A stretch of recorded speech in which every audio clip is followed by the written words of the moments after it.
Christy anak, nandito ang Kuya Howard mo. Gusto ka raw makausap. Maglalaba po ako ng apron, Nay. Baka po hindi matuyo eh. Wala akong gagamitin bukas. Bakit daw po? Hindi ko alam eh. May kasama, si Lance. Kilala mo rin siya, hindi ba? Naku, paano hindi ko po makikilala sikat na playboy at bad boy yun sa probinsya natin, Nay. Ikaw talaga, mukha namang mabait ang binatang yun eh. Tsaka masayahin, magalang din. Nagmano agad sa akin kanina sa may bakod pa lang ng bahay natin. Hay nako, malamang pakitang tao lang po yun, Nay. Basta wala po akong tiwala sa mayabang na lalaki na yun. Nakakaya naman kung hindi mo man lang sila lalabasin, anak. Hindi naman siguro magtatagal kaya istimahin mo na lang at alukin ng kape. Hay, sige na nga. Pero hindi ako pwede makipag-usap sa kanila ng matagal ha. Oo, Christy. Naiintindihan ko. Para lang hindi magtampo si Howard sa'yo. Magandang araw, Miss Gwen. Ako nga po pala si Christy. Meron po akong mga kakaibang karanasan na may kinalaman sa kababalaghan. At gusto ko pong ibahagi sa inyo. Sana po mapili ang sulat ko at mapakinggan ko to sa channel nyo. Christy, mabuti naman at lumabas ka na. Akala ko pagtataguan mo na kami. Oo nga pala, si Lance, pinsan ko. Kilala ko siya, matagal na. O yun naman pala eh. Di wala nang problema. Ano pong ibig mong sabihin, kuya? Hindi na ako magpapaligoy-ligoy pa. Di ba single ka? Single din si Lance, naghahanap ng maliligawan. Naisip ko, bakit lalayo pa siya, di ba? Nandiyan ka lang naman. Nako, hindi ako nagpapaligaw, kuya. Busy po ako sa trabaho at ayoko ng dagdag sakit sa ulo. Grabe ka naman, Chris. Mabait naman ako tsaka mapagmahal.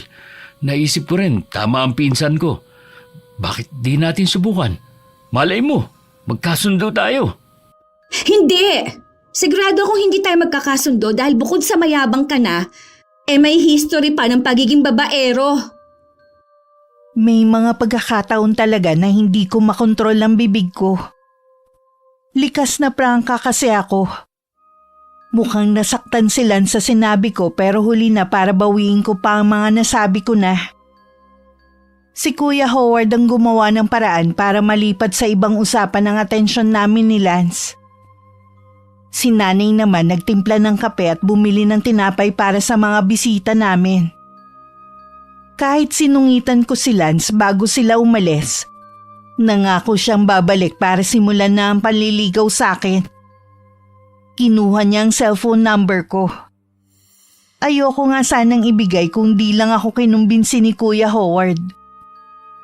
Pero hindi ako umasang tototohanin ni Lance sa mga sinabi niya. Hanggang sa makatanggap nga ako ng mensahe mula sa kanya kinagabihan. Naiinis man, sumagot pa rin ako hanggang sa pumayag na rin ako magpaligaw. At nang sumunod na linggo nga bumalik siya sa bahay namin. Hindi na niya kasama si Kuya Howard. Si Nanay ang una niyang nakausap dahil tulog pa ako nung dumating siya sa bahay. Lagi kasi akong puyat. Dahil 2:00 na madaling araw ang pasok ko sa trabaho. Tindera ako sa isang kilalang kainan sa palengke noong mga panahong yun. Chris, yayayain sana kita magsimba. Pareho naman tayo ng relihiyon, di ba? Oo, pero di nga. Sigurado ka? Sa simbahan mo ako gustong isama? Oo nga. Ayaw mo ba? Aba, syempre gusto ko. Gustong gusto. Pero ipagpaalam mo muna ako kay Nanay. Nako, aprobado ko na kanina pa anak. May tiwala ako dito kay Lance. Basta diretso uwi na kayo dito pagkagaling nyo ng simbahan, ha? Opo, Nay. Iuuwi ko kagad si Christy. Huwag po kayong mag-alala. At salamat po sa pagtitiwala nyo sa akin. Ilang taon din akong single at puro trabaho lang ang inaatupag. Kaya may kaba akong nararamdaman bukod sa excitement. May tiwala si Nanay kay Lance kaya panatag na rin ang loob ko na sumama sa kanya. Medyo nahiya pa ako nung may nakita kaming mga kakilala sa simbahan. Nagulat din sila na makita magkasama kami ni Lance. Ang iba naman binati kami kasi akala nila mag-boyfriend na kami. Pagkagaling sa simbahan, nagyaya si Lance na bumili ng pasalubong para kay nanay at sa mga kapatid ko. Bumili rin siya ng lechon manok at soft drinks. Mabuti na lang at pagdating namin sa bahay, eksaktong nakapagsaing na sinay. May niluto rin siyang gulay at pritong isda. At yun ang unang beses na nakasalo namin sa pagkain si Lance.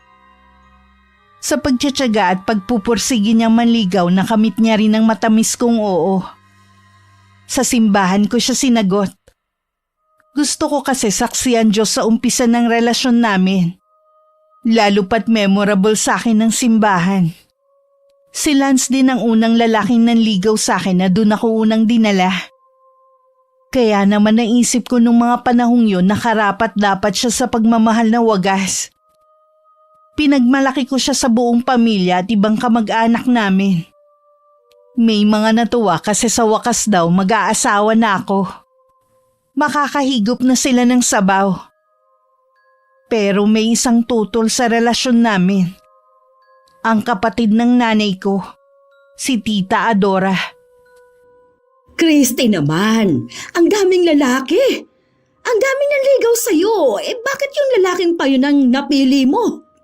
Bakit po? Anong problema ninyo kay Lance? Hindi mo alam. Hindi sinabi sa'yo ni Ate Daisy. Konsentidora din kasi talagang nanay mo, ano? Nasilaw sa mga regalo at kung ano-anong ibinigay ng lalaking yun sa'yo. Grabe naman po kayo kay nanay. Hindi po mukhang pera ang nanay ko. Ano po bang pinupunto ninyo, tita? Bakit hindi niyo lang po ako diretsuhin? Matagal ng bali-balita sa probinsya natin na aswang ang mga magulang ng boyfriend mo. At kapag nahawa ka, malamang magiging aswang na rin ang buong pamilya natin. At hindi ako papayag na mangyari yon.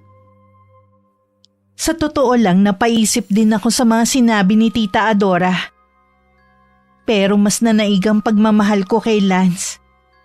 Lalo pat malaki talaga ang tiwala ni nanay sa kanya. Kasi nung nanliligaw pa lang siya sa akin, kita talagang malinis at tapat ang intensyon niya. Kahit ang mga kapatid ko at pinsan boto sa kanya. Pero nung unang beses na isinama ko ni Lance sa bahay ng ate niya, hindi ako makatulog. Naalala ko kasi ang mga sinabi ng tiyahin ko. Wala naman ako nakitang senyales na may lahing aswang nga sila. Kahit yung pagkain at bahay malinis. Naisip kong baka chismis lang talaga yun na pinaniniwalaan naman ni Tita Adora. Nang maging kami ni Lance, isa talaga sa mga natuwa si Kuya Howard. Christy, Lance, doon tayo sa bahay mamaya. Nagluto si Mrs. ng pansit. Anong meron, kuya? Wala pa namang may birthday Sinisipag lang ang ate Maylin mo. Imbitahan ko raw kayo na magmerienda sa bahay. At saka tatagay din sana kami ng konti ni Insan.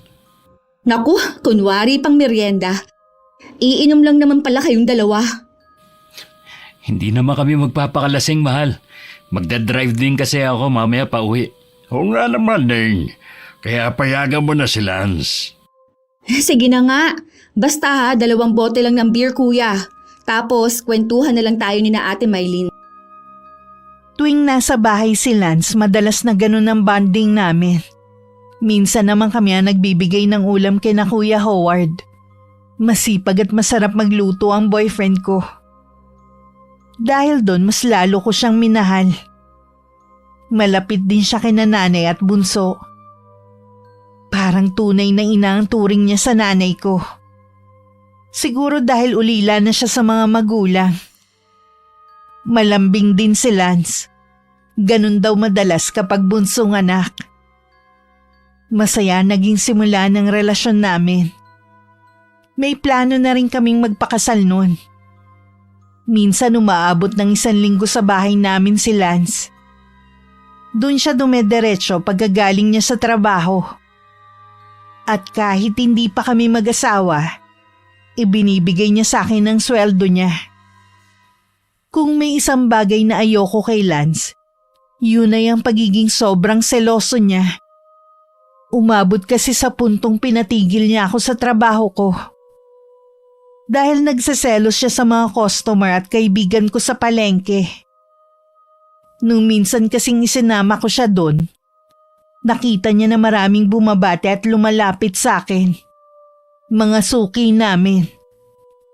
Binigyan niya yun ng mali siya na nauwi sa pagtatalo naming dalawa. Masyado ka naman, Lance. Mga kaibigan ko lang yun at karamihan, suki namin sa tindahan.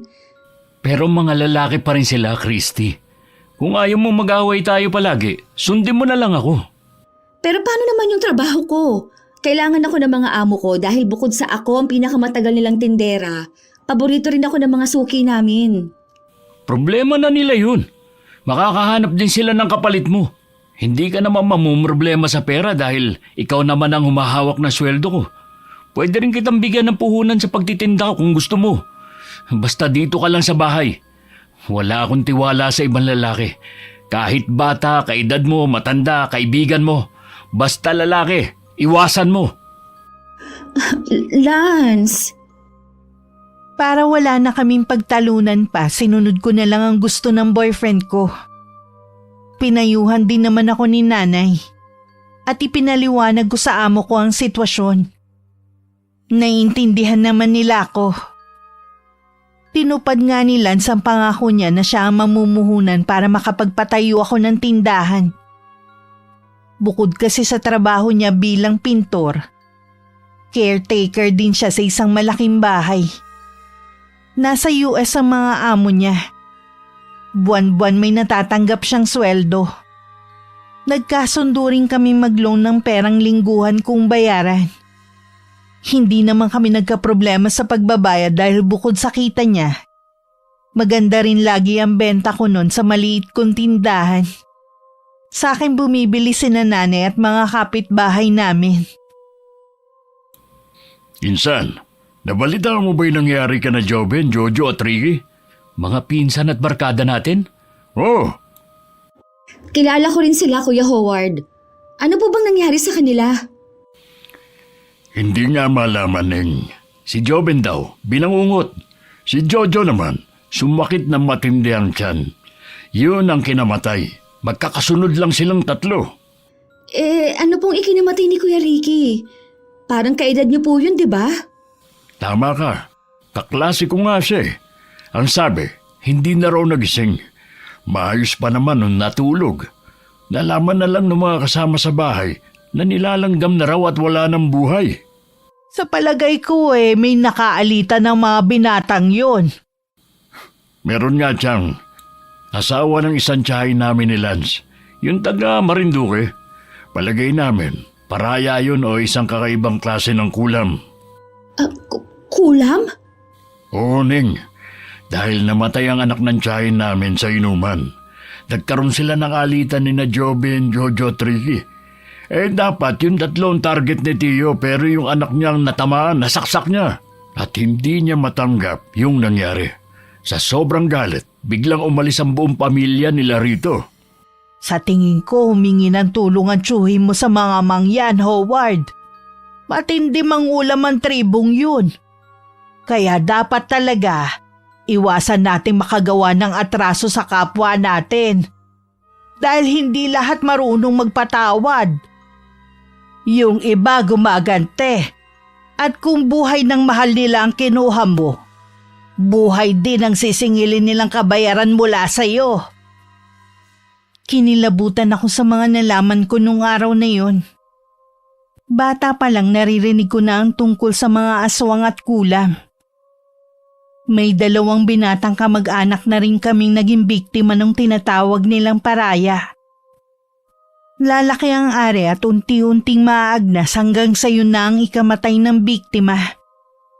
Ang mga kamag-anak kasi naming yun may mga babaeng sinaktan na parehong tubong Mindoro. At yun na naging karma nila sa ginawang panloloko. Hindi sila agad namatay. Naghirap at nagdusa muna ng matagal. Nakakatakot ang kulam. Talagang mamamatay ka na walang kalaban-laban. Lalo pat hindi kayang gamutin ng doktor ang ganong klaseng karamdaman. Kaya ikaw, Lance, magtino ka ha? Para hindi ka magaya dun sa mga pinsan ninyo. Teka, ba't ako nadamay? Maayos ako, Chris. Tsaka loyal ako sa'yo. Sobrang nag-aalala talaga ako noon dahil sa nabalitaan ko kay Kuya Howard. Pero makalipas ang ilang araw na wala na rin yun sa isip ko. Naging abala na kasi ako ulit sa pamimili ng mga paninda ko at sa mga gawaing bahay. Tuwing araw ng linggo nagsisimba pa rin kami ni Lance at nakikipagkwentuhan kay na Kuya Howard. Naging routine na namin ng ganon. Minsan naman bumibisita kami sa atin niya. Mabait silang mag-asawa sa akin pati na rin ang mga anak nila. Anak, bibisita raw dito si Adora bukas. Palagay mo anong masarap kaya na mailuluto? Sasabihin ko pong mamaya kay Lance. Baka may alam pa siyang special recipe Yung masarap at bihira lang matikman ni tita. Para naman wala na po siyang masabi sa boyfriend ko. O sige, kayo nang bahala ha. Sinabihan lang kita at baka kasi may lakad ako bukas Hindi ko maaasikaso ang tiyahin mo. Huwag na po kayo mag-alala, Nay. Kami na ni Lance ang bahala. Sinabi ko nga kay Lance ang tungkol sa pagbisita ni Tita Adora. Pero hindi ko nabanggit sa kanya yung usapan namin noon ni Tita. Ayokong sumama ang loob ng boyfriend ko. Lalo't hindi pa naman kumpirmado na totoo nga yung nasagap na chismis ng tiyahin ko. Hindi ko sinamahang mamalengke si Lance. Naglinis kasi ako ng bahay at naglaba kinabukasan. Hapon pa ang dating ni Tita Adora kaya marami pa kaming oras para maghanda. Pero pagdating ni Lance meron siyang ikinuwento sa akin. Grabe yung nangyari sa palengke kanina, mahal. Oh, bakit? Nagkagulo ba? May nagbarilan? O may nagwala na baliw? Hindi, mas matindi pa dun. Ay, Anong ibig mo sabihin? may nakasabay akong mangyan. Bumili ng buto-buto. Oh, tapos? Nagbayad naman. Pero tarantado yung tindero. Literal na puro buto ang binigay. Inalis ba naman lahat ng laman? Akala yata hindi alam ng mangyan yung ginawa niya. Tapos? Ano nangyari, mahal? Tahimik lang yung mangyan. Umalis na pagkatapos magbayad. Pero bago yun, tumitig muna ng matagal dun sa tindero. Tapos parang may binulong sa hangin. Mga 1 oras na nakalipas, nagsisigaw sa banyo yung tinderong gago. Umiiyak, humihingi ng tulong. Hindi raw makaihi at sobrang sakit nung ari niya. Katulad nung nangyari sa mga pinsan mo? Mas malala, pero halos iisang ritual siguro ang ginamit dahil parehong tribo ang pinagmulan ng mga kumulam. Ay, yan na nga bang sinasabi ko Kaya dapat talaga huwag tayong gagawa ng masama sa kapwa. Dahil minsan ang bilis ng karma. Ikaw talaga, masyado kang nervyosa. Pinaalalahanan lang kita. Para hindi ka maligaw ng landas gaya nila. Salamat at huwag kang mag-alala, mahal. Hindi mangyayari sa akin ang ganun.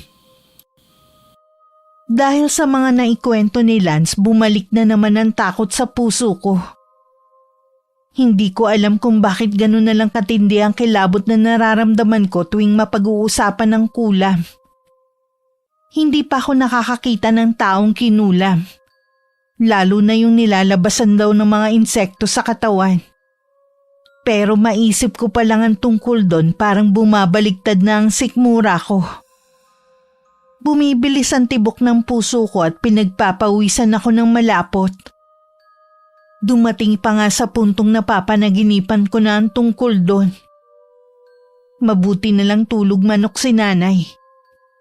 Lagi niya akong binabantayan sa pagtulog mula nung unang beses na binangungot ako. Sinabihan din ni nanay sina Lance at Kuya Howard na huwag munang babanggit sa akin ng mga kwentong katatakutan. Sumunod naman yung dalawa at dahil doon, nawala ulit ang takot sa dibdib ko pati na rin ang pagkabahala. Hindi natuloy ang pagbisita sa amin ng tiyahin ko. Kaya naman wala si Lance nung pumunta na sa bahay namin si Tita Adora. Ano ba yung mga sinabi mo kay Christy ha? Ginugulo mo lang ang isip ng pamangkin mo. Bakit ate? Totoo naman bakit pa pinagtatakpan mo yung mga balae mong hilaw? Wala naman tayong ebidensya Anong wala? Ako mismo ang nakakita sa tatay ng hilaw mo manugang nung gabing akala ko. Kalabaw na ligaw yung nakita ko doon sa may pampang. Noon pala, aswang.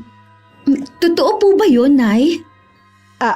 Christy, anak. Totoo yun, Christy. Ganito kasi ang nangyari ha. Inumaga kami ng uwi galing sa sayawan. Dalaga pa kami nila Ate Daisy noong mga panahon na yon. May mga kasama nga ako, kaso may nakita nga akong kalabaw kaya sinundan ko. Akala ko kasi nalimutang isilong nung may-ari. Tapos, ano pong nangyari? Kukunin ko sana yung tali at hahanap ako ng puno sa malapit para hindi mahulog sa pampang yung kalabaw. Tapos maya-maya, biglang dumating yung kumpare ni Tatang. Humahangos. May hinahabol daw na tao at doon sa pampang pumunta. Pero sabi ko, wala akong ibang nakita doon kundi kalabaw lang. Tinulungan niya akong itali yung kalabaw at siya rin yung kasabay kong pauwi. Paano niyo nasabing ang aswang yung tatay ni Lance?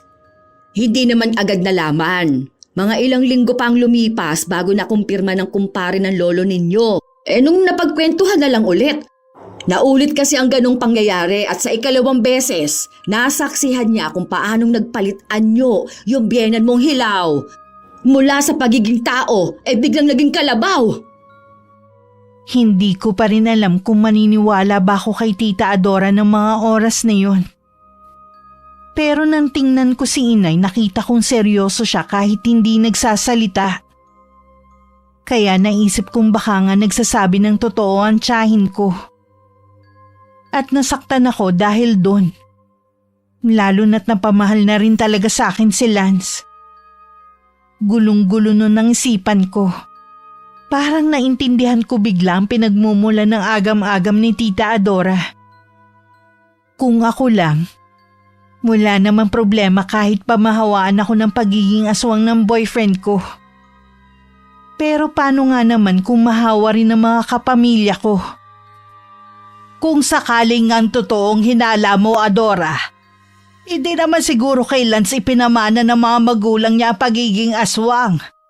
Tingin ko dun sa bunsong babae na may asawa na. Paano ka naman nakakasiguro, ate? Nandun siya sa tabi ng mga magulang niya bago sila nalagutan ng hininga. Basta alam ko at sigurado ko. Kaya wala ka na dapat ipag-alala. Mabait si Lance, magalang, napakasipag at mahal niya talaga tong pamangkin mo. Hindi na ulit nagkomento pa si Tita Adora. Pero baka sa mukha niya matinding pagkadismaya. Nag-alangan lang sigurong makipagtalo pa sa nanay ko lalo't sa kabila ng isiniwalat niya. Hindi pa rin nagbago ang paninindigan ni nanay. Hindi niya ako sinabihan o inudyokang hiwalayan si Lance. Dahil doon mas lalo akong humanga kay nanay. Inilihim namin ni nanay kay Lance ang tungkol doon. Tingin ko nga nun wala siyang alam sa usap-usapan tungkol sa pamilya niya. Lalo na sa mga magulang niya. Sa kabila ng di pagsang-ayon ni Tita Adora, ipinaglaban ko ang relasyon namin ni Lance. Suportado naman ni nanay ang desisyon kong yun. Parang anak na rin kasi talaga ang turing niya sa boyfriend ko. Tumagal pa at naging mas matibay ang relasyon namin. Hanggang dumating ang mga bagong pagsubok at problema. Bakit nagte-text na naman sa'yo ang Jenny na yon, ha, Lance? Yun ba? Wala lang yun. Nangungumusta lang yung tao. Huwag mo sabihing nagseselos ka. Dapat ba? Siyempre hindi.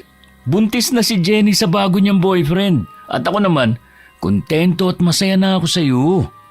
Siguraduhin mo lang, Lance, dahil maghihiwalay talaga tayo oras na lokohin mo ko. Walang hiwalayang magaganap dahil hinding-hindi kita lulukuhin. Nagdududa ka pa rin ba sa intensyon ko sa iyo hanggang ngayon? Buti pa si nanay. Malaki ang tiwala sa akin. Hindi naman sa nagdududa ako. May tiwala ako sa iyo, Lance. Pero dyan sa ex mo, wala. Hindi ko maiwasang makaramdam ng kaba.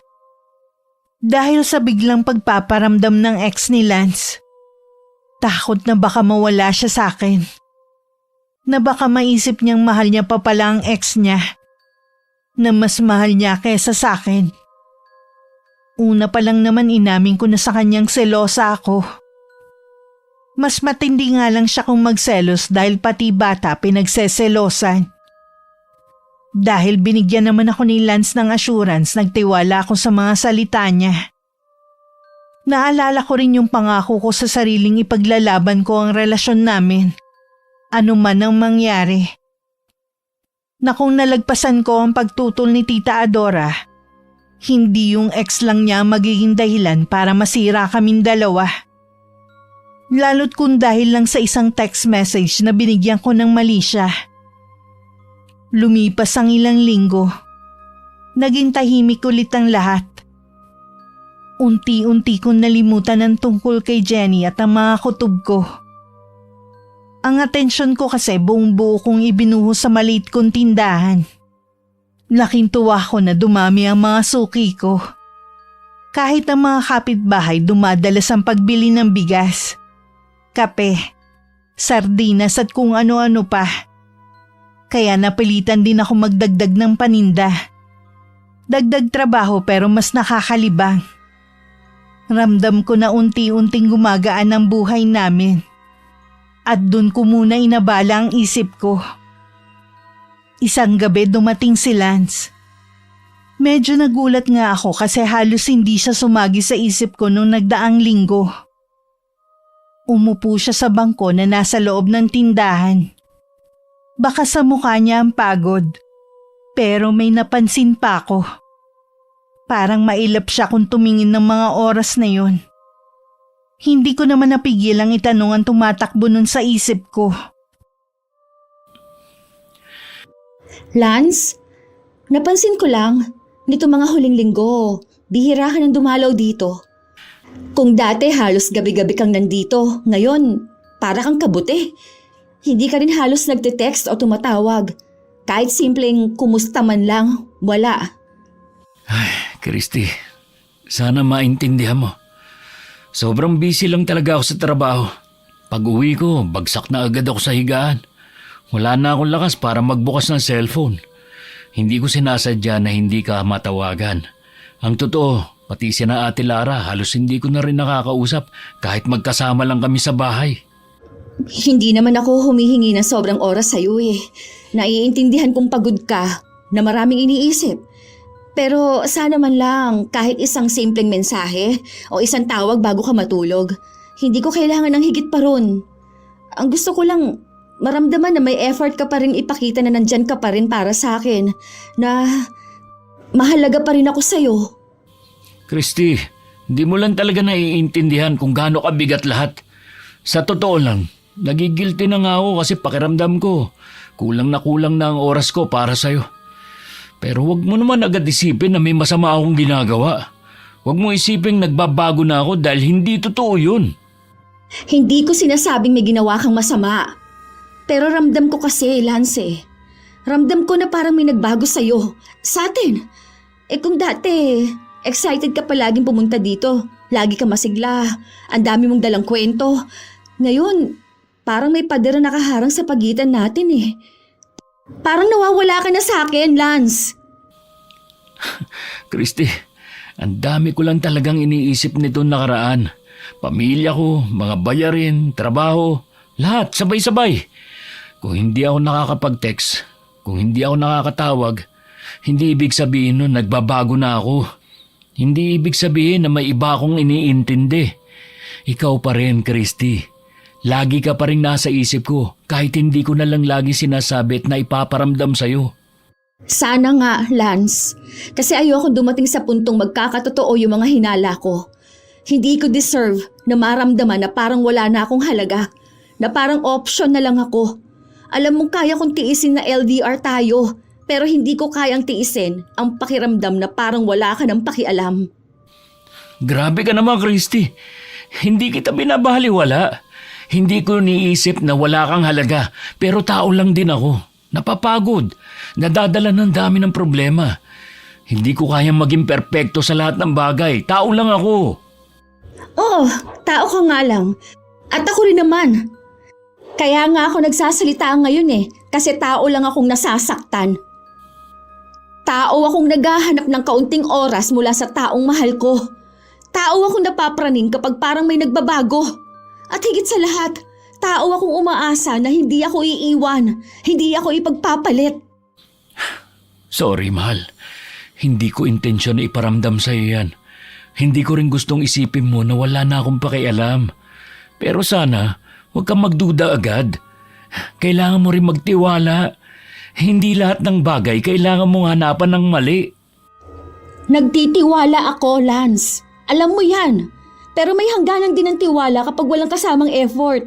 Hindi kasi sapat na salita lang Ang tiwala, hindi lang basta binibigay ng libre. Kailangan may assurance akong matanggap mula sa'yo. Sorry na. Hayaan mo, dadalasan ko na ulit ang pagpunta rito sa inyo. Ayusin natin ang problema, okay? Pero sana rin, huwag mong isipin na may iba. Dahil hindi ko kayang saktan ka. At hindi ko kayang mawala ka sa akin. Nagkaayos din kami ni Lance nung gabing yun. Kaya lang hindi ko maipaliwanag kung bakit may bumabagabag pa rin sa akin. Ang bawat salita ni Lance kahit puno ng pangako parang may tinatago. Nasa pagitan ako na nagtitiwala at nag-aalinlangan. Iniisip kung hanggang kailan ako kakapit sa mga salitang hindi ko alam kung totoo pa nga ba talaga. Pagkatapos ng pag-uusap naming yun ni Lance, nagpakabisi na lang ulit ako. Sa tindahan, sa mga gawaing bahay, at kahit sa mga simpleng bagay na dati halos wala akong oras.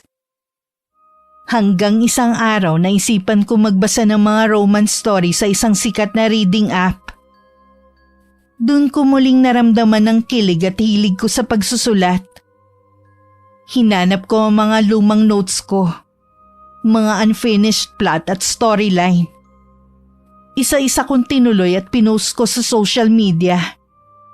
Gumawa ko ng account na para lang sa pagsusulat, para may mysterious effect. Gumamit ako ng pen name. Kasi ayoko rin makilala ko ng mga kapamilya at dating kaklase. Ang nakaalam lang ng tungkol doon ay ang malalapit kong kaibigan.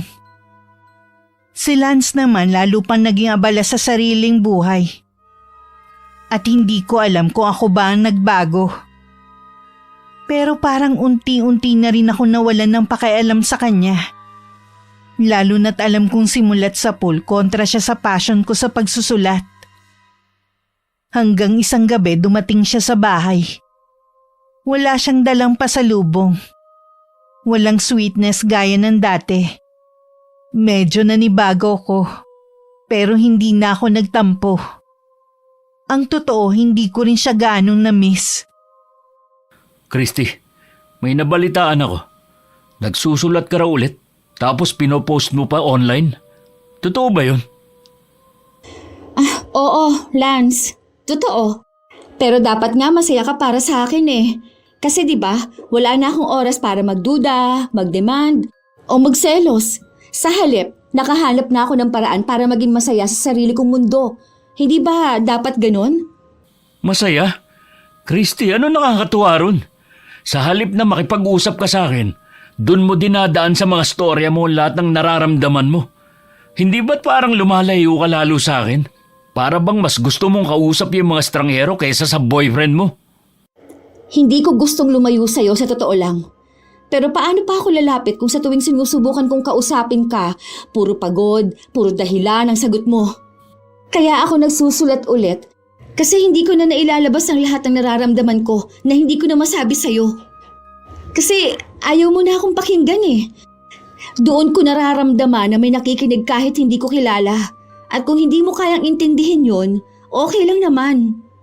Hindi mo alam kung gaano kasakit sa akin na marinig yan. Habang ako nagpapakahirap sa trabaho, halos abusuhin na ang katawan para lang may maipundar. Ikaw naman, abala sa pagsusulat ng kung ano-anong bagay. Hindi mo alam kung gaano ako naiinggit, Christy. Naiinggit ako sa mga taong nakakaintindi sa'yo, habang ako, para bang palaging mali. Lance, hindi ko hiniling na magpakahirap ka para lang may maipundar. Ang hiling ko lang, kahit konting oras, kahit konting atensyon. Pero hindi mo na yun maibigay eh. Kaya nga natutunan ko nang hanapin sa ibang bagay ang kasiyahan. Kung naiinggit ka, ibig bang sabihin nun, mas mahalaga sa'yo ang pride kesa sa relasyon natin?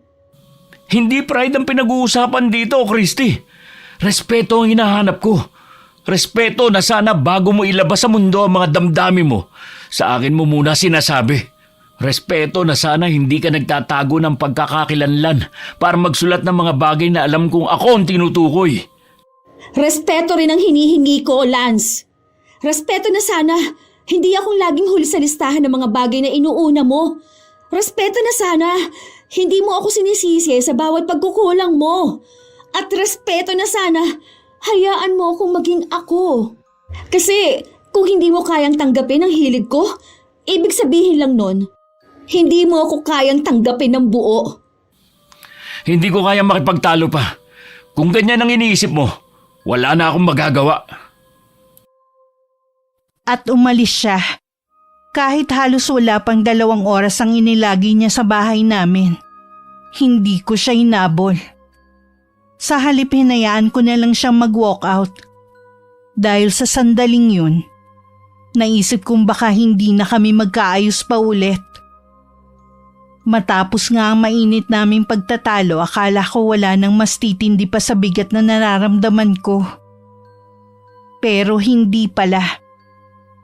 Dahil kinabukasan, isang tao na hindi ko inaasahan ng kusang lumapit.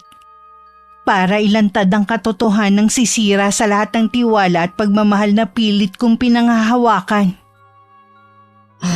Christy, alam kong hindi ko dapat pinakikialaman ang relasyon ninyo ni Lance pero hindi na ako mapakali eh. Kanina, habang pauwi ako galing sa palengke, may nakita ako. At hanggang ngayon, talagang nanginginig pa rin ako sa galit. Ate, ano po yun? Diretsuhin niyo na ako. Nakita ko si Lance, kasama si Juvie, yung ex niya nung high school na madalas niyang ikuwento dati. Magkasama sila sa isang maliit na kainan at halos magkatabi pa. Christy, hindi ako bulag. Iba yung mga kilos nila. Si Juvie? Ate, sigurado po ba kayo? Kasi alam kong close sila ni Jenny. At kung siya pa ang kasama, sigurado ako. Hindi ko lang narinig kung anong pinag-uusapan nila pero sapat ng mga nakita ko para magduda ako. Christy, ayoko masaktan ka pero hindi ko rin kayang itago sa'yo ng matagal. Salamat ate. Hindi ko akalaing darating sa ganito.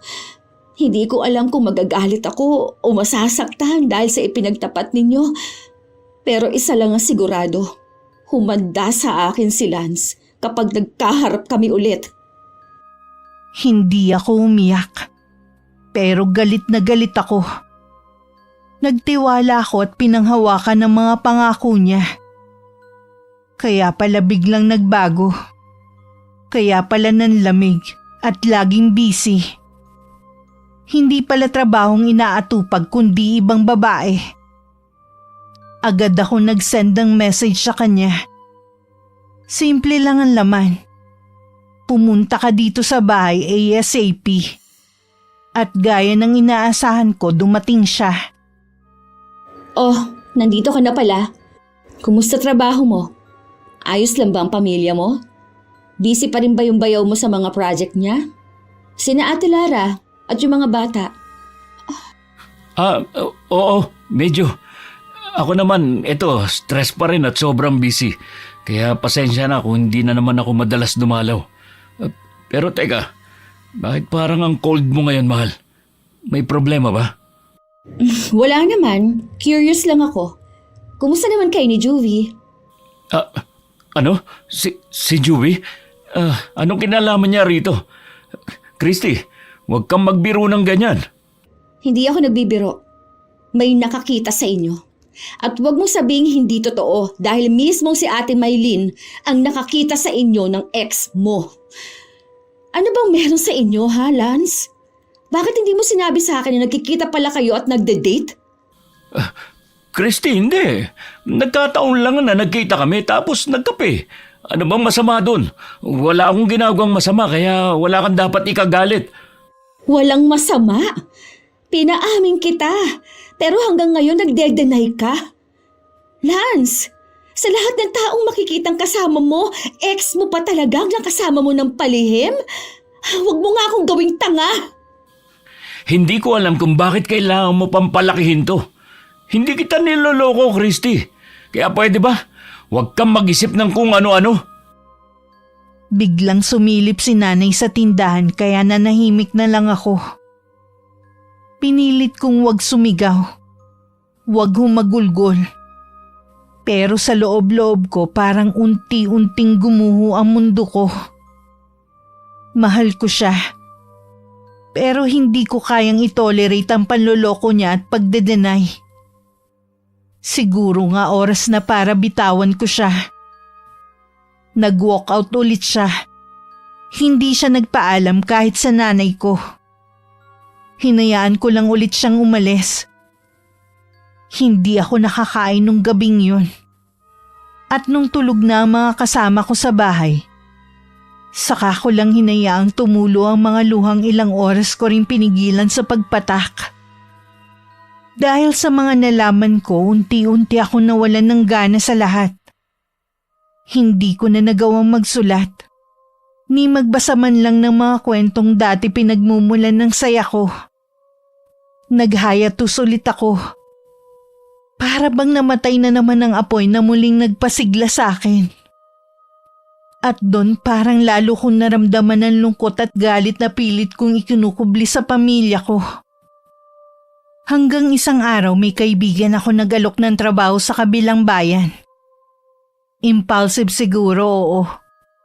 Pero dala na rin ng sama ng loob ko kay Lance agad kong tinanggap ang trabahong yun. Hindi ko na inisip kung tama ba o mali. Pati yung tindahan hindi ko na rin pinanghinayangan. Basta ang mahalaga sa akin nun makalayo ako kay Lance. Sa mga alaala at sa lahat ng sakit. Hindi na ako nagpaalam sa kanya. Kay mama lang ako nagsabi. At simula nun hindi na kami nagkausap ulit. Kahit sa chat o text. Pinilit kong magpakabisi sa bagong trabaho ko sa isang factory. Para hindi na ako makaramdam ng pangungulila. Pero kahit gaano ko pasubukan, hindi ko kayang takasan ng realidad. Isang gabi habang nag-iisa ako sa boarding house namin, nakatanggap ako ng mensahe na hindi ko inaasahan. Galing kay Lance. Maikli lang ang laman pero sapat para mapaguho ang mundo ko at dumurog sa puso ko. Tapusin na natin ang lahat. Sorry kung naging duwag akong aminin. Pero nagsisimula na ako uli ng bagong buhay kasama si Juvie. Sa totoo lang ang sakit. Akala ko matapang na ako. Akala ko kaya ko na. Pero nung gabing yun bumigay ako. Umiyak ako ng umiyak. Hindi ko inakalang hahantong talaga kami sa hiwalayan. Sa isang sulok ng puso ko umasa akong magre-reach out siya. Na maaayos pa ang relasyon namin. Akala ko si Lance na ang lalaking makakasama ko hanggang sa pagtanda. Pero nagkamali ako. Christy, buti dumaan ka dito sa amin. Namiss kita. Halika, upo ka muna. O ano, kumusta ka sa bagong trabaho mo? Ay. Ate, hindi ko na alam kung paano ko haharapin lahat. Ang sakit. Ang sakit-sakit na mas pinili nilang si Juvie. Dalaga ako, ate. Habang siya, single mom na. At sa totoo lang, hindi naman kagandahan ang reputasyon. Maluho, palingkera pa. Pero siya pa rin ang pinili. Christy, alam kong masakit. Wala akong mahanap na tamang salita para maibsan ang bigat na nararamdaman mo. Pero tandaan mo, hindi sa lahat ng oras, makikita mo ang halaga mo base sa pagpili ng iba. Ang importante, alam mong totoo mong halaga. At kung hindi yun nakita ni Lance, problema na yun. Basta tuloy lang ang buhay, okay? Nandito lang ako palagi kapag kailangan mo ng kausap. Pero ate, ang hirap tanggapin. Hindi lang siya basta boyfriend para sa akin. Siya yung taong pinagkatiwalaan ko ng lahat ng meron ako. At ngayon, parang lahat ng yun nabaliwala lang. Normal na masaktan ka. Pero wag mong hayaang lunurin ka ng sakit na yan, Christy. Mag-focus ka muna sa sarili mo. Nasa iyo ang pagkakataon para bumangon ulit. May trabaho ka na, may mga kaibigan ka, may pamilya ka dito. Kung hindi naging totoo si Lance, wag mong hayaang sirain niya pati ang kinabukasan mo. Gusto kong maniwala, ate. Gusto kong isipin na kaya ko. Pero minsan, natatakot akong baka wala nang darating para tanggapin ako at mahalin. Dahil hindi na ako buo. Huwag mong ikumpara ang sarili mo sa kanya o sa kahit kanino. Hindi umiikot lang ang buhay sa isang relasyon, ha? At hindi mo kailangan ng lalaki para maging buo. Mas matatag ka kesa iniisip mo, Christy. Salamat, ate. Kailangan ko lang yata talagang marinig yan. Siguro nga, oras na para isipin ko muna ang sarili ko. Hindi man agad mawala ang sakit, pero kaya kong piliing bumangon ulit. Umalis ako kay na Ate Maylin na mas magaan ang pakiramdam. Hindi pa rin nawala ang sakit. Pero naramdaman ko na hindi ako nag-iisa. Oo, iniwan ako ni Lance. Pinili niya ang ibang babae. Pero hindi ibig sabihin na tapos na rin ang lahat sa akin. Siguro nga simula pa lang ng mas mahirap na laban. Pero alam ko kaya kong harapin lahat ng mga pagsubok na darating sa buhay ko. At nung gabing yun, ipinangako ko sa sarili kong hindi ko hahayaang sirain ni Lance sa mga pangarap ko. Hindi ko hahayaan ng pag-ibig na nagdulot ng sugat ang siyang magdidikta ng kinabukasan ko. Sa totoo lang hirap na hirap akong mag-move on. Lalo ako nalungkot nang maalala kong kinailangan kong isarado ang maliit kong tindahan noon. Tindahan na pinaghirapan ko. Pero isinuko ko para makalayo kay Lance. Nasanay akong lagi siyang nariyan. Lagi kong kasama. At sabay naming pinaplano ang kinabukasan. Pero pinilit kong bumangon. Pinilit kong kalimutan ang masakit na nakaraan. Mabilis na lumipas ang mga buwan. Halos hindi ko na malayan. Isang araw nakatanggap ako ng text mula sa ate ni Lance. Iniimbitahan niya ako sa birthday ng bunsong anak. Ayoko sanang pumunta dahil siguradong naroon si Juvie. Pero sabi ni Ate Maylin, invited din sila ni Kuya Howard. Christy, halika na.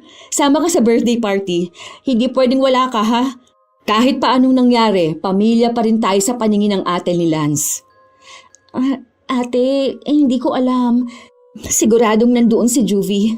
Ayoko na sanang makita pa sila eh. Baka hindi ko kayanin. Huwag kang mag-alala. Kasama mo kami ni Howard. Hindi ka nag-iisa. Tsaka, wala kang kasalanan. Bakit ka matatakot? Kung may dapat na mahiya, hindi ikaw yun, kundi sila. Pero ate, paano kung hindi ko mapigilan ang sarili ko? Paano kung bigla akong sumabog sa harap nila? Chris, kung mangyayari man yon, nasa tama ka. Nasa panig ka ng totoo. Huwag mong hayaang matakot ka sa presensya ng babaeng umagaw sa boyfriend mo. Sige na nga, sasama ako. Pero sana tama ang desisyon ko na ito. Buti na lang saktong day off ko noon. May dala kaming regalo at pasalubong. Close din naman ako sa ate ni Lance at sa mga pamangkin. Kaya kahit papano masarap sa pakiramdam na inimbita nila ako. Si Lance hindi niya ako kinausap. Hanggang tingin lang siya. Pero kung selosa ako nun, mas lalo palang selosa si Juvie. Halos hindi niya inaalis ang mga mata niya sa akin. May mga inuman pero hindi ako uminom. Tahimik lang ako nakikihalubilo sa mga bisita na kakilala ko. Hanggang sa nalasing si Juvie. At doon nagsimula ang eksenang hindi ko inaasahan. Hoy, Christy! Abat ang lakas ng loob mong pumunta rito, ha? Akala mo kung sino kang api-apihan? Sa'yo ba talaga si Lance? Sa akin na siya ngayon. Kapal na mukha mo! Ikaw na nga yun ang agaw, ikaw pa tumiga ng manghamon? Proud ka ba, ha? Kasi ako, hindi. Dahil ipinagpalit lang pala ako nila sa isang palengkera, hiwalay sa asawa at mukhang bakla. Ginawa mo pa siyang kabet, Juvie. Ang tindi mo rin. Anong sabi mo? Ulitin mo nga. Alam kong narinig mo. Bakit ka pa uulitin hindi ka naman bingi? Hindi ako natatakot sa tulad mo. Ikaw ang sumira ng relasyon namin. Ikaw ang dahilan kung bakit nagbago si Lance. Pero hindi ibig sabihin matitinag ako sa mga patutsyada mo. Kung akala mo rin na matatakot ako sa mga salita mo, nagkakamali ka.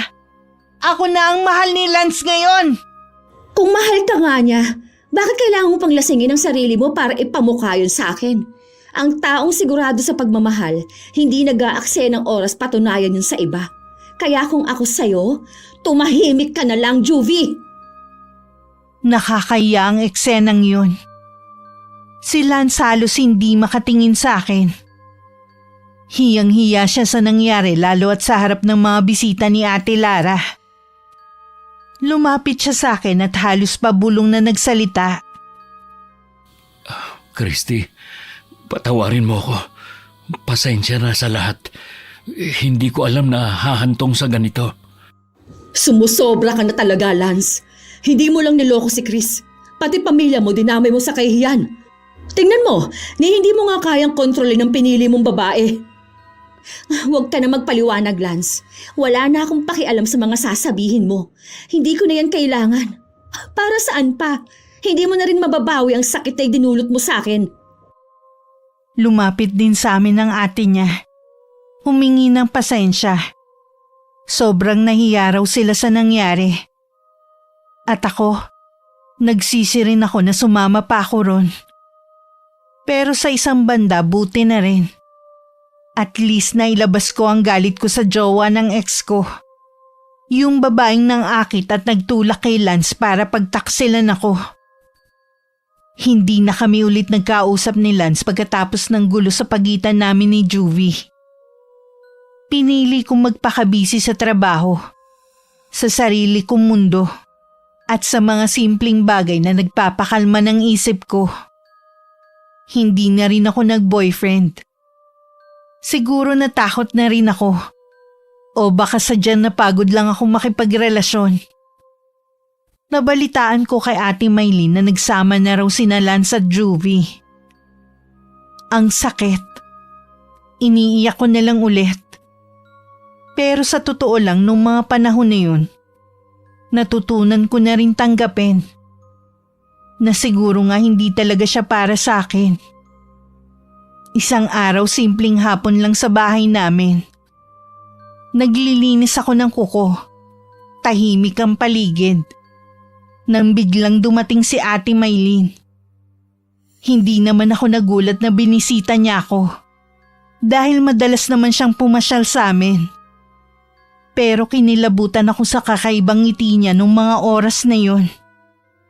Kaya napakunot noo ako habang nakatitig sa kanya. Chris, may kasama ako ngayon. Alam ko magugulat ka pero sana makinig ka muna bago ka magalit, ha? Kasama? Sino? Ate, huwag mong sabihin... Christy, ako nga. Pinapasok ako ni nanay. Ang dami kong gusto sabihin. Sana makinig ka muna. Lance? Ikaw? Ang kapal din ng mukha mo magpakita pa rito. O ano na? Umiiyak ka ba kasi niloko ka rin ni Juvie?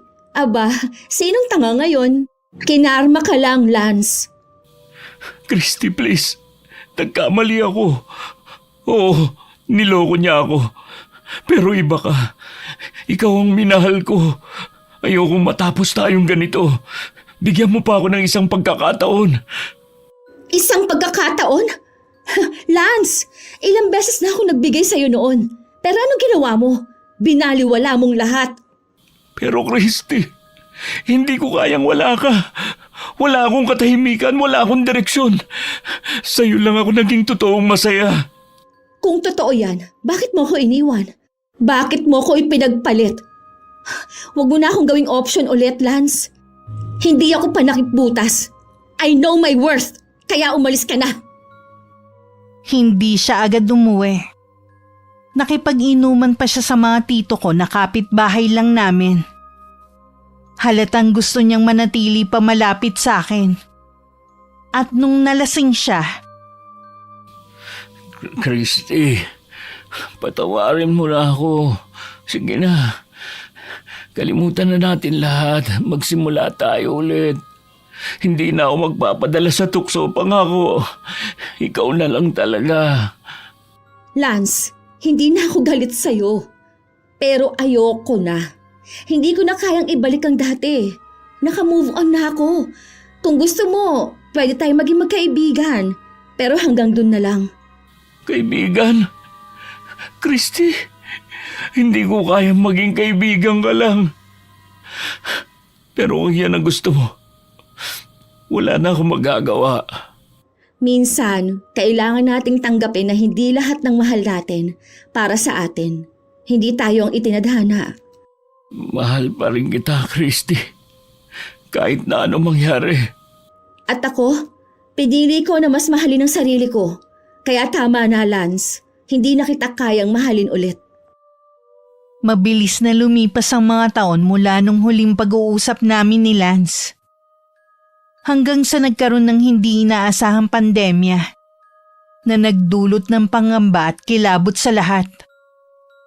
Lalong nawalan ng pag-asang magkakayos kami ni Lance. Kung nagkataon na hindi siya tumigil sa panunuyo sa akin, baka bumigay rin ako. Bago sumapit ang pandemic, nakabisita pa ako kay Lance kasama ang isang kaibigan. At doon wala na talaga akong maramdamang galit. Wala na ring pait. Para bang naghilom na ang sugat.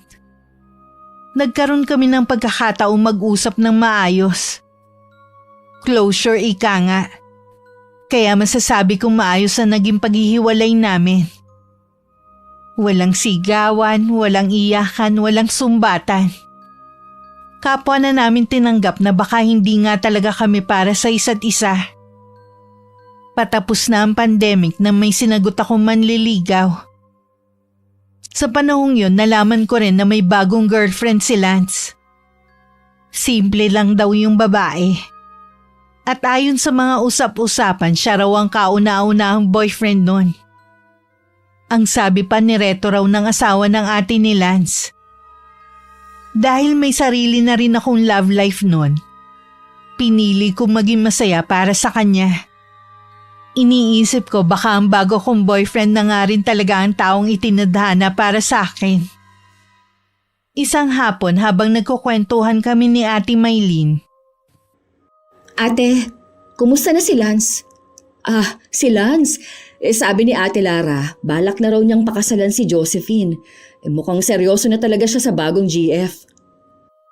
Napangiti ako. Pero aaminin ko may konting kirot pa rin ako nararamdaman sa puso ko. Alam kong wala na akong karapatan pang makaramdam ng ganon. Lalo't may boyfriend na rin akong nagpapasaya sa akin. Kaya pinili kong sarilinin na lang yon. Hindi ko na ipinalam kay Ate Maylene. Lumipas ulit ang mga buwan na halos hindi ko namamalayan. Isang araw bago ang kasal ni Lance, nakatanggap ako ng imbitasyon mula sa ate niya. Pero nagpa siya akong huwag pumunta. May parte sa akin na gusto kong masaksihan siyang ikinakasal. Pero may bahagi rin na nagsasabing baka hindi ko kayanin. na baka masaktan pa rin ako. Naalala ko bigla yung gabing na panaginipan ko si Lance. Sa panaginip ko nakita ko namatay siya. Paggising ko umiiyak ako. Kinabahan ako bigla. Hindi ko alam kung bakit ganun pero parang napakalinaw ng lahat. Parang hindi lang basta panaginip. Lalo pa akong kinilabutan nang napanood ko ang mismong video ng kasal nila ni Josephine. Yung mga sinabi ni Lance sa asawa niya parang nagbibilin siya. Jo, sana kahit mawala ako, magpatuloy ka pa rin sa buhay. Magpatuloy ka sa paglilingkod sa Panginoon.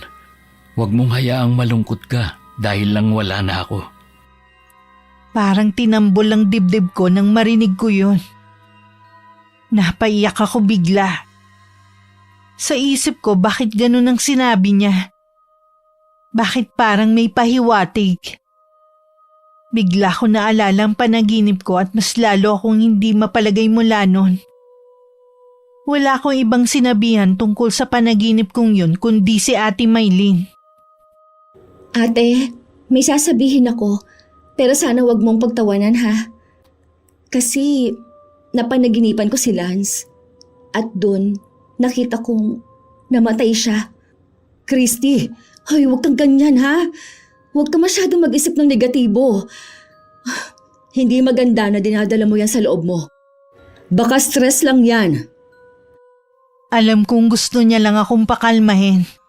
Pero sa tono ng boses niya ramdam kong kinabahan din siya. Malapit sila nila sa isa't isa kaya sigurado ako nag-aalala rin siya. Naghiwalay kami ng boyfriend ko. Nahuli ko siyang may ibang babae. Parang bumalik tuloy lahat ng sakit na naramdaman ko nun kay Lance. Sa aming dalawa siya lang ang nagkaroon ng tinatawag na happy ending. Ikinasal siya. Nagkaroon ng bagong buhay. Samantalang ako iniwan. Nasaktan at muling bumangon na mag-isa. Pero akala ko lang pala. Dahil isang umaga may kumatok sa pinto ng bahay namin. Kuya Howard? Christy, pasensya na kung biglaan ang pagpasal ko. Alam kong matagal na kayong walang komunikasyon ni Lance. At siguro ayaw mo na rin makarinig ng kahit anong balita tungkol sa kanya. Pero hindi ko kayang hindi sabihin sa iyo ito eh. Naalala mo ba kung anong araw ngayon? Birthday niya?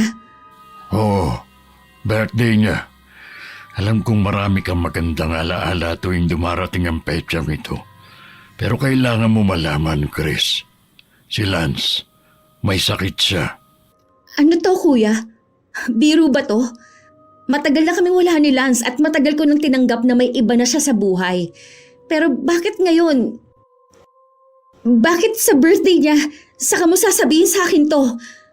May sakit siya? Anong klaseng sakit? Chris, seryoso ako. Hindi ako pumunta dito para magbiro. Maiintindihan ko kung magagalit ka. May karapatan ka rin magduda. Pero nakita ko siya kahapon. Ang laki ng binagsak ng katawan niya. Hindi na siya kasing lusog ng dati.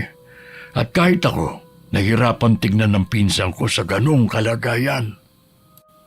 Natulala ako. Ayoko sanang maniwala pero nakita ko ang katotohanan sa mga mata ni Kuya Howard. Kaya pagkaalis niya agad ako nag-message sa ate ni Lance para mangumusta. At ilang minuto lang bigla na lang tumawag sa akin si Ate Lara. Christy, salamat nag-message ka. Siguro panahon na rin para malaman mo ang totoo. Pagkatapos ng kasal nila ni Josephine, akala namin magiging maayos na ang lahat. Pero isang buwan lang ang lumipas eh. Biglang nagkasakit si Lance. Namayat siya nang hindi namin maintindihan kung bakit. Nawalan siya ng lakas at dumating sa punto na hindi na niya kaya magtrabaho. Nakakaya raw sa mga biyanan niya. Kaya nag-request siya na dito na muna siya sa bahay namin ulit tumira. Ate Lara, hindi ko alam ang sasabihin ko. Parang ang bigat-bigat pakinggan. Si Lance, naalala ko pa kung gaano siya kalakas dati. Masayahin, masigla. Alam kong mahirap paniwalaan, Chris. Dinala na namin siya sa ospital. Pero malabo ang mga resulta ng laboratory test eh. Walang siguradong sagot ang mga doktor. Sinubukan pa namin magpa-second opinion. Pero pareho rin ang lumabas. Para bang tinatago ng katawan niya ang mismong dahilan ng sakit. Kaya ngayon araw-araw siyang naghihirap. At kahit si Josephine hirap na rin tanggapin ang sitwasyon nila. Grabe ate, ang dami kong nararamdaman ngayon. Naiinis ako dahil bakit parang sa dulo ng lahat ganito pa ang nangyari kay Lance.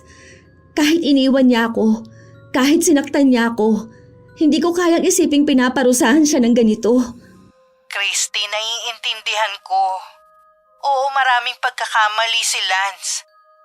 Pero ngayon parang pinagbabayaran na rin niya ang lahat ng kasalanan niya eh. Hindi ko hinihingi na tulungan mo siya ng higit pa sa kaya mo. Pero siguro kahit isang dasal man lang mula sa'yo, makakatulong yun sa kanya. Hindi ko na rin alam kung hanggang kailan pa siya tatagal. Habang pinakikinggan ko si Ate Lara, wala na akong nagawa kundi umiyak. Para bang bumalik lahat ng alaala. Lahat ng sakit. At ang kakaibang takot sa puso ko lalo't naalala ko na naman yung tungkol sa panaginip ko. Sa mga sumunod na araw, walang ibang laman ng isip ko kundi si Lance. Hindi ko alam kung dapat ba akong pumunta kina Ate Lara. Kung kaya ko na ba siyang makita ulit. Ang tanging malinaw lang sa akin, hindi rin pala siya nagkaroon ng happy ending. At sa isang banda parang mas lalo ako nasaktan. Makalipas ang 1 linggo, naging bisita ko si Ate Maylene sa bahay namin. Hindi ko alam kung bakit ako biglang kinabahan nang makita ko siya. Pero ramdam kong may mahalaga siyang sasabihin. Chris, dadalawin namin si Lance kina Ate Lara. Gusto mo bang sumama? Alam kong mahirap para sa'yo pero baka ito na ang tamang panahon para makumusta mo siya ng personal. Ate, hindi ko alam kung kaya ko eh. Pero sige, sasama ako.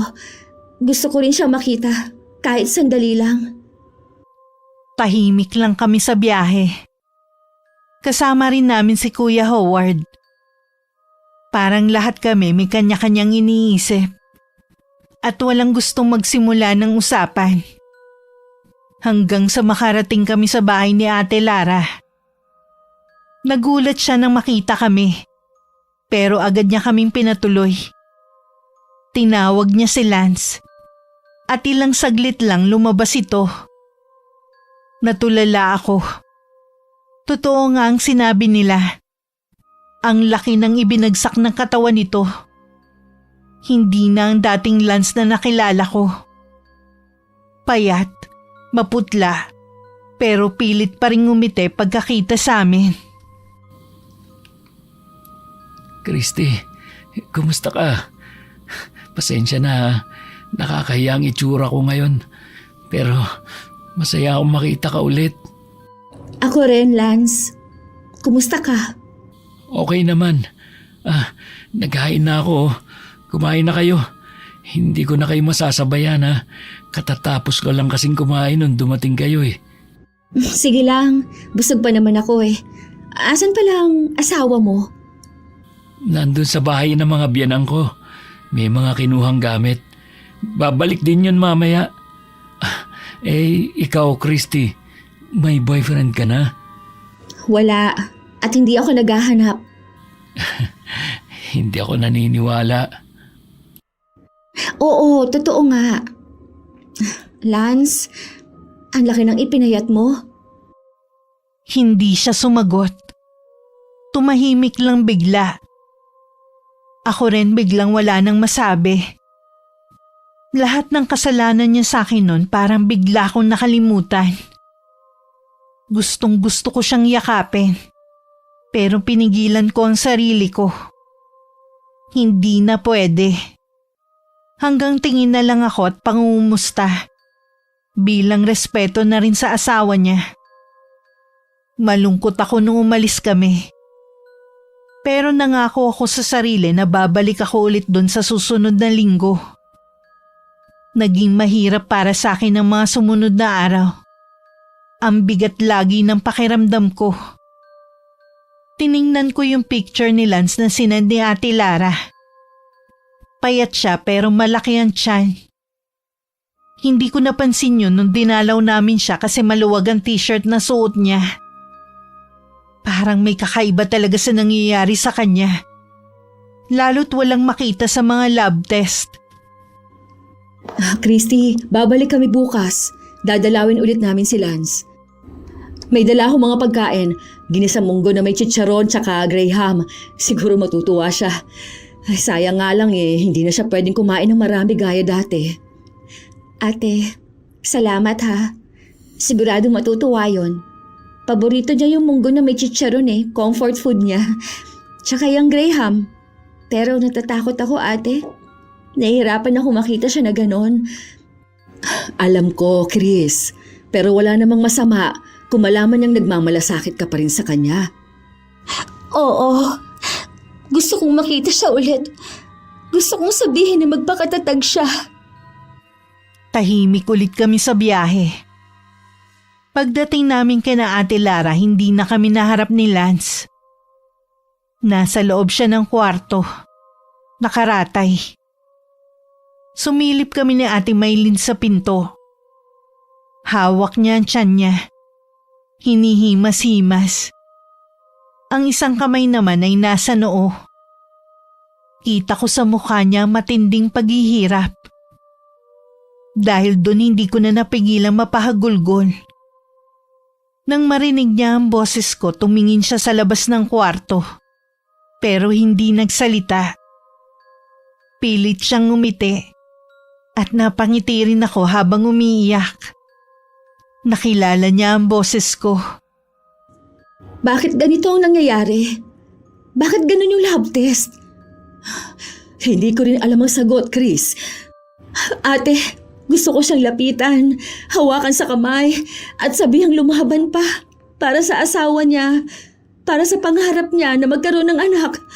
Gusto kong sabihing magpakatatag siya. Pero nahihiya ako kay Josephine.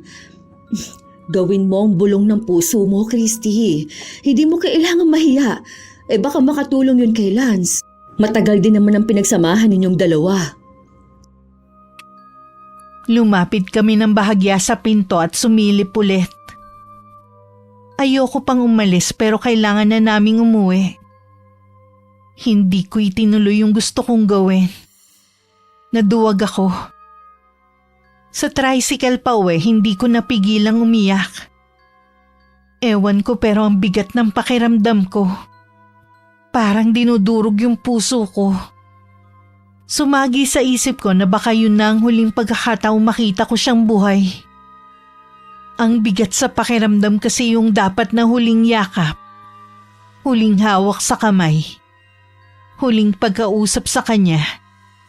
Hindi ko naibigay.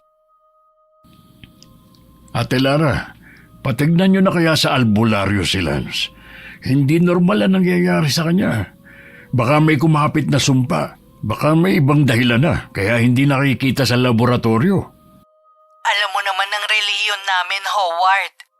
Hindi kami naniniwala sa mga ganyan. Ang tanging sandigan namin ay dasal at ang Diyos. Hindi namin siya dadalhin sa kung kani-kaninong albularyo. Pero Ate Lara... Pasensya ka na talaga, pinsan, ha? Kailangan sumunod sa mga kautusan ng simbahan Isa pa, ayaw din ni Josephine dahil hindi na rin pwedeng ibiyahin ng malayo ang kapatid ko.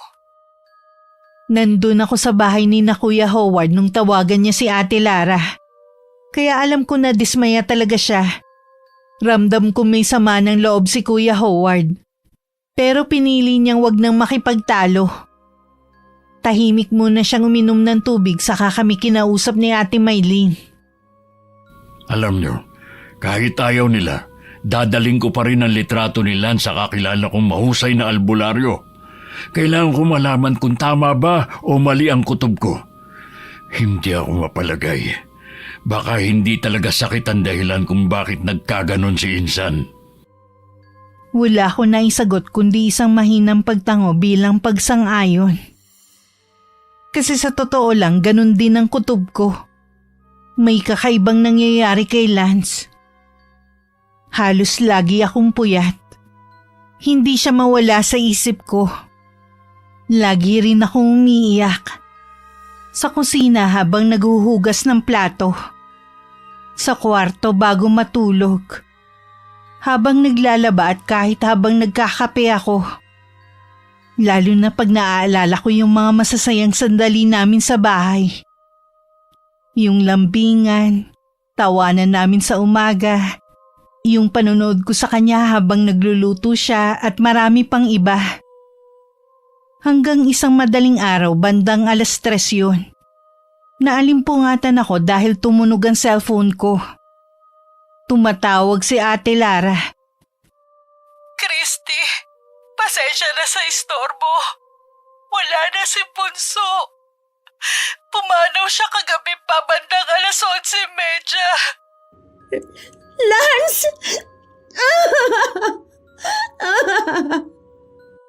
Nagkulong ako sa kwarto ko maghapon. Iyak ng iyak.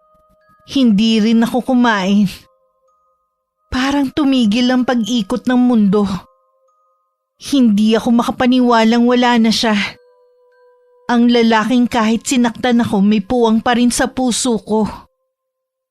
Kinagabihan pumasok si nanay sa kwarto ko. Naabutan niya akong nakatihaya. Nakatitig lang sa kisame habang basa ang mukha at unan ng luha. Ano nangyari, anak? Nay, si Lance. Patay na po siya. Ano?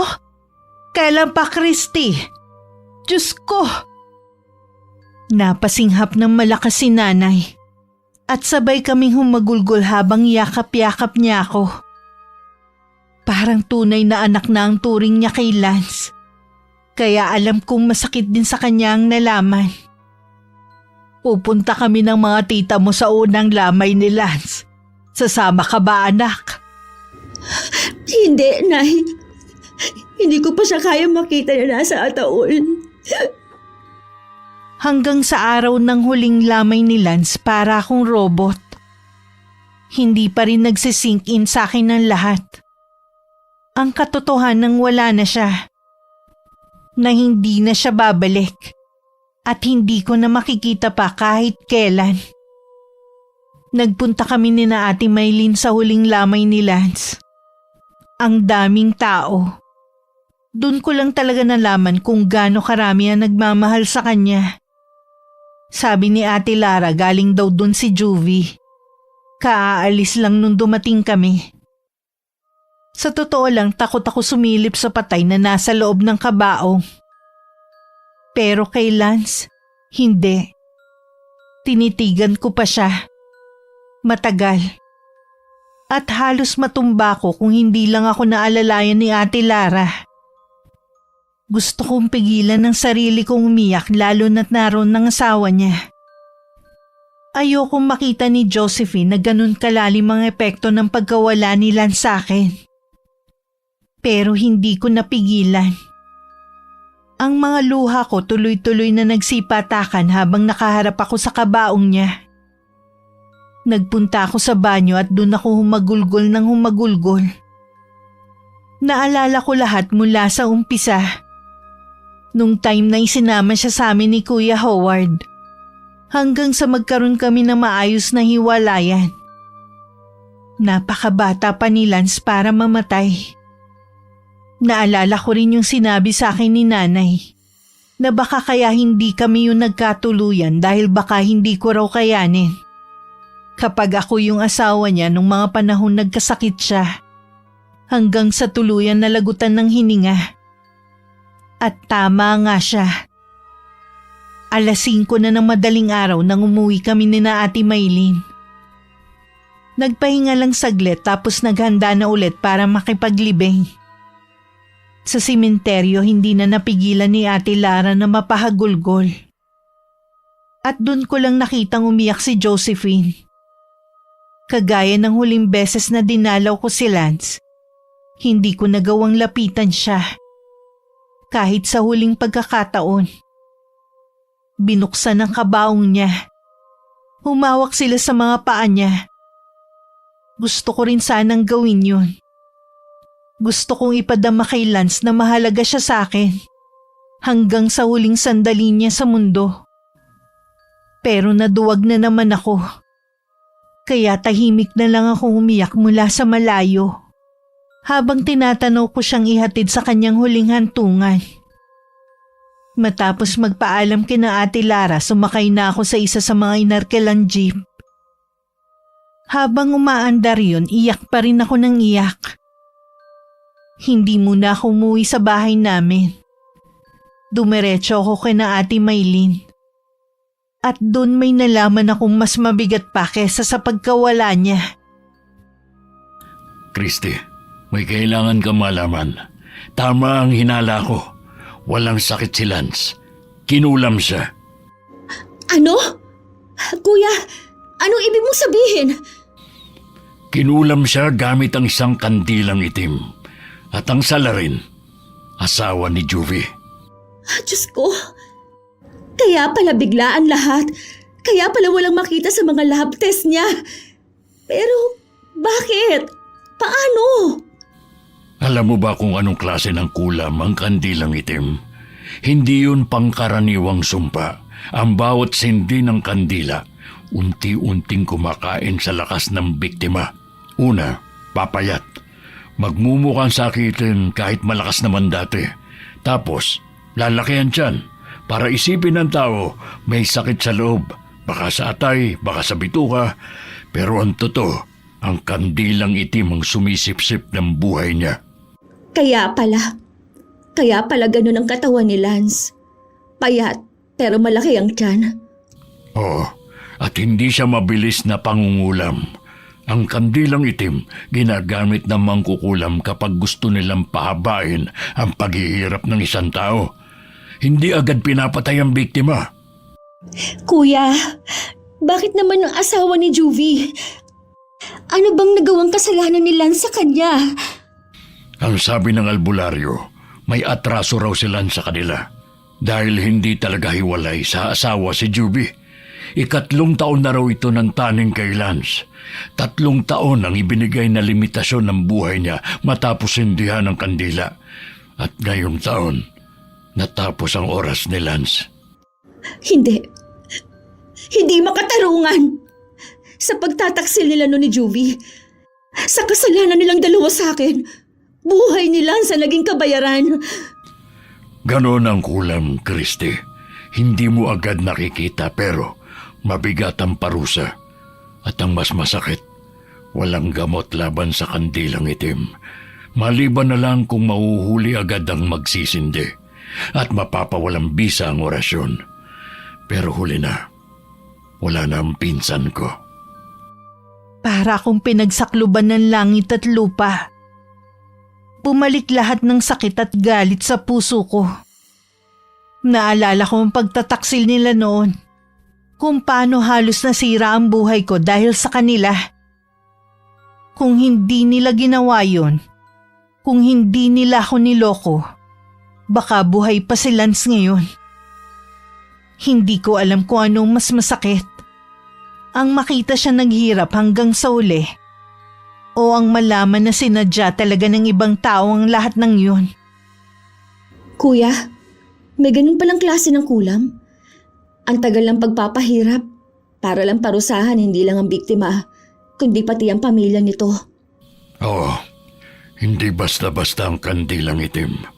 Habang nauupos ang kandila, nauubos din ang lakas ng biktima at sa bawat pagsindi, nagsisimula ulit ang paghihirap nito.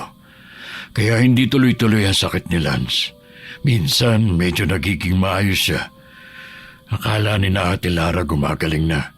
Pero sa oras na sindihan ulit ng asawa ni Juvie ang kandila, babalik na naman ang sakit ni Lance. Parang pinaglalaruan ang buhay niya. Diyos ko, kawawa si Lance. 6 na buwan pa lang silang kasal ni Josephine. Ang tagal kong umiyak. Halos hindi ako mapatahan ni na Kuya Howard at Ate Maylin. Hindi ko alam kung paano tatanggapin ang lahat ng nalaman ko. Sabi pa ni Kuya Howard, hindi lahat ng sugat ay nakikita. May mga sugat na dulot ng inggit at galit. At ganung klase ang kumitil sa buhay ni Lance. Nagpasama ako kay Ate Maylin. Sa wakas na pagdesisyonan kong harapin ulit si Juvie. Para sa akin. Para kay Lance. Pagdating namin sa bahay nila, kumatok ako. Bumukas ang pinto. Nagulat kami pagkakita sa isa't isa. Pero mas nagulat ako sa kanya kasi maputla siya. Parang wala ring gana sa buhay. Hindi na ako nagpatumpik-tumpik pa. Sinabi ko na agad kung anong pakay ko sa kanya. Juvie, ikaw ang pumatay kay Lance. Ikaw ang dahilan kung bakit wala na siya. Ano? Christy, anong sinasabi mo? Hindi ako. Huwag ka na mag-deny. Alam ko na ang totoo. Kinulam si Lance gamit ang kandilang itim. At asawa mo ang may kagagawan.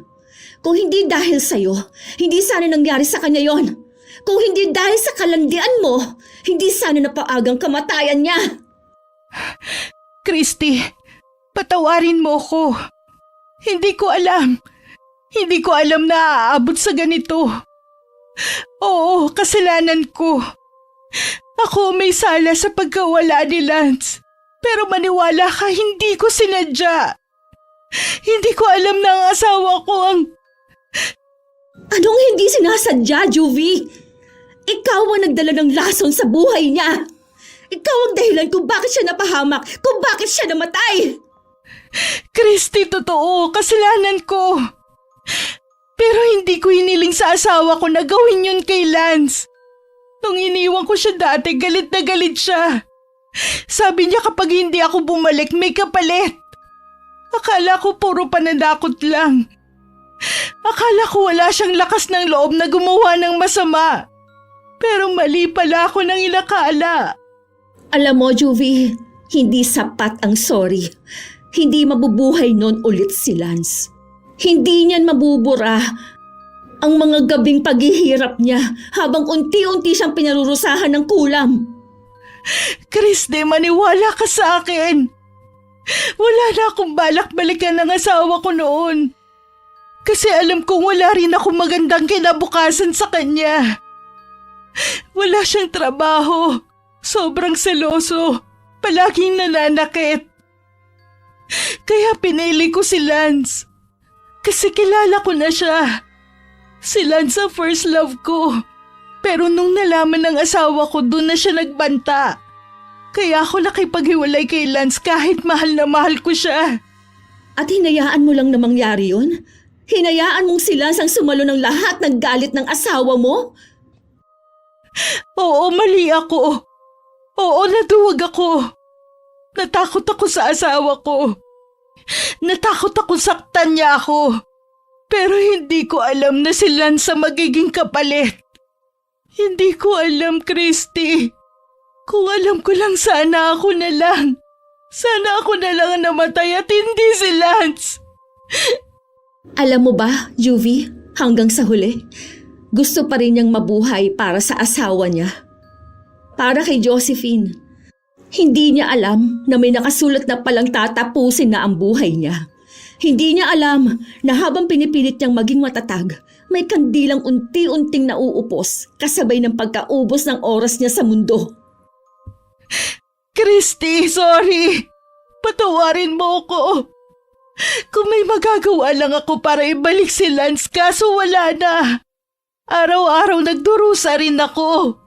Hindi ako matahimik. Hindi ako makatulog. Masakit, di ba? Pero tandaan mo, Juvie, hindi ikaw ang tunay na biktima rito. Si Lance, siya ang namatay. Siya ang inagawan ng buhay. Si Ate Maylin nakatingin lang sa amin ni Juvie. Wala siyang masabi. At ako nakatayo sa may pinto. Nanginginig sa halo-halong emosyon na nararamdaman ko ng mga oras na yun. Hindi ko alam kung sasampalin ko ba si Juvie o yayakapin. Pero sa huli, tinalikuran ko siya. Hindi ko kayang manatili pa ron. Hindi ko kayang pakinggan pa ang paulit-ulit niyang paghingi ng tawad. Habang palabas kami ng gate, parang naririnig ko pa rin ang boses niya. Paos, puno ng takot, puno ng pagsisisi. Pero wala na.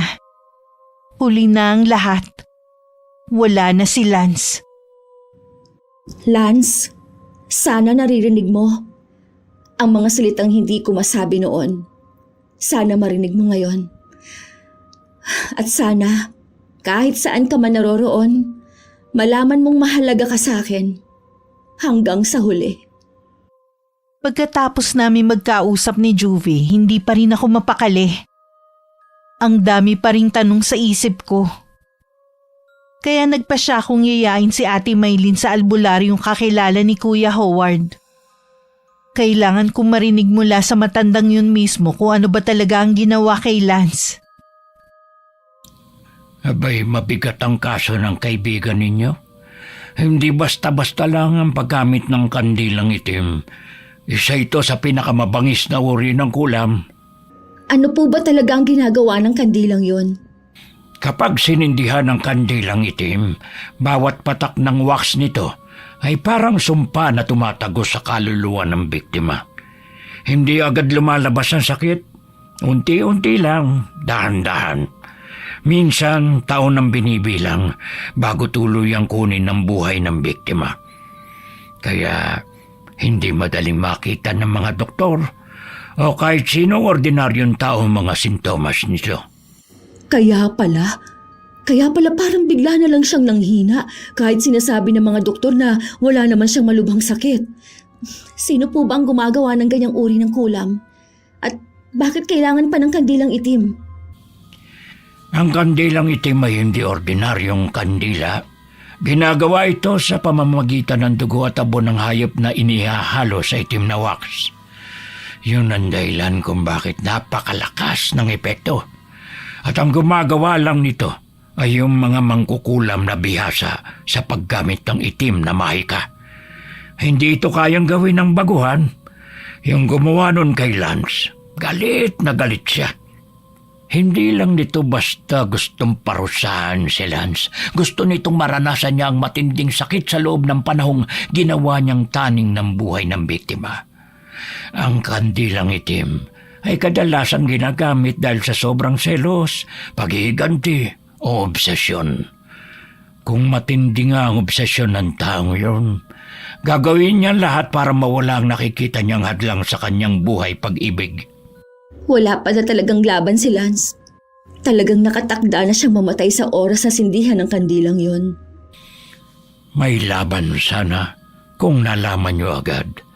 May paraan para kontrahin ang kulam pero mahirap kapag taon nang lumipas. Ang taning na 3 taon na nabanggit, totoo yun. At kung natapos na ang taning, wala nang makakapigil pa sa sumpa. Kukunin at kukunin siya ng kadiliman. Nang marinig ko yun, parang lalong nadurog ang puso ko. Tahimik na nagdasal si Ate Maylin habang hawak ang kamay ko. Samantalang ako napayuko na lang, humahagulgol sa harap ng albularyo. Ang nasa isip ko nung mga oras na yun kung may hustisya pa ba para kay Lance.